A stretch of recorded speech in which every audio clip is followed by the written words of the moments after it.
Hello, welcome back. Today I'm going to talk to you about transitions. So, how many of you had bought a ton of Google Slides last year and you're now in person and you're thinking, what am I going to do with all these Google Slides? Or how many of you have been around for a while and have a bazillion books on CD like this?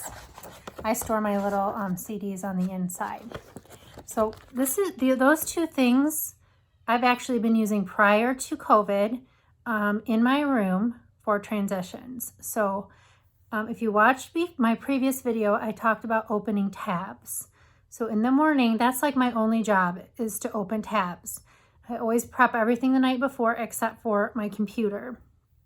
So what I do in the morning is I open some movement breaks, which I talked about, but then I open up Google Slides. We have a smart board in my room, I should tell you. Google Slides that match the curriculum that I'm teaching in my classroom. So if we're doing digraphs, I would open a Build-A-Word digraph that I have, or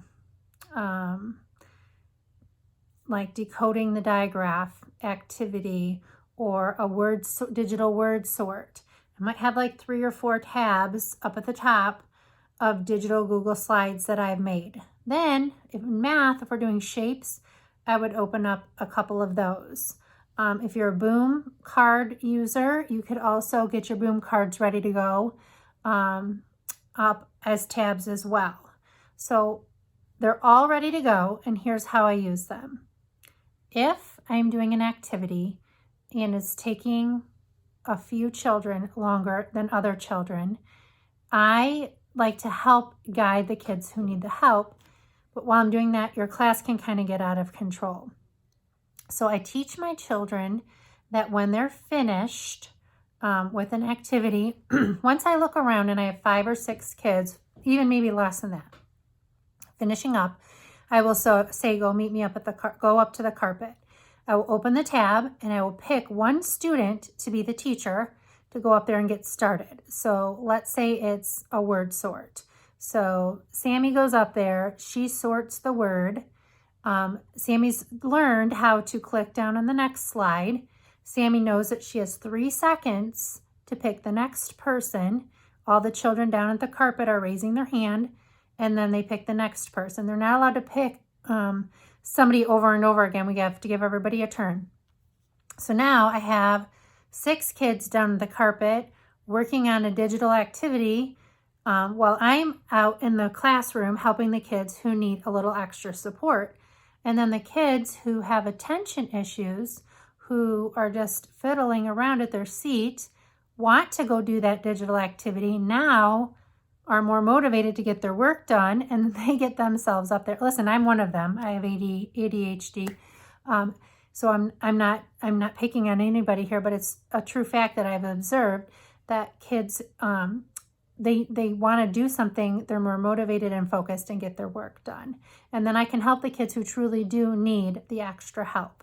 So I always have those tabs open because there's going to be multiple times throughout the day where children finish before other children. And I don't want to get out more worksheets for them to do. I don't have a fast finishers board.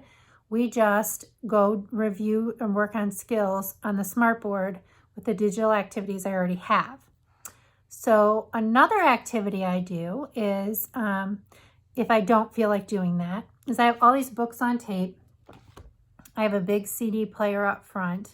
They love to be the teacher. They love to sit in the teacher's chair, play teacher, pretend they're the teacher.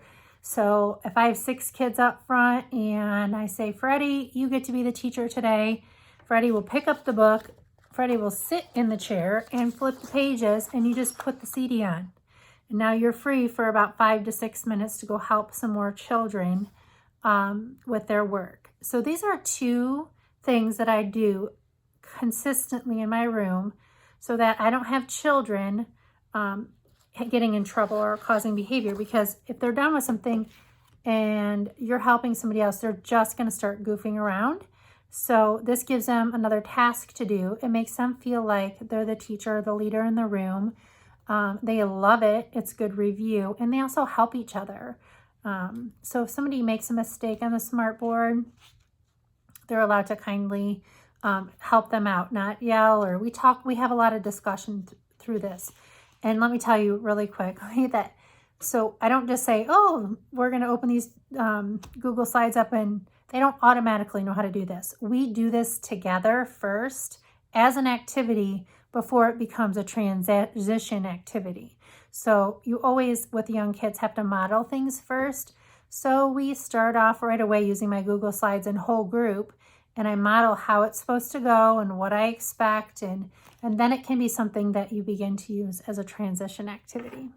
So even if you don't use Google Slides, or you don't even have a smartboard, or you don't have books on tape, I want you to think about, what are your kids going to do when they're done with an activity and other kids aren't done with an activity. I also do have, like, the kids have bags of books in their seat. They have a writing journal they could maybe pull out.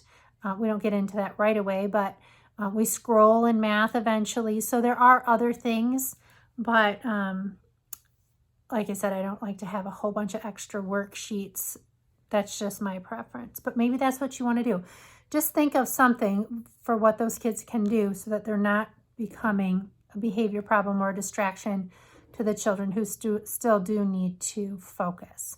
So I hope that tip was helpful. I'll see you back here soon.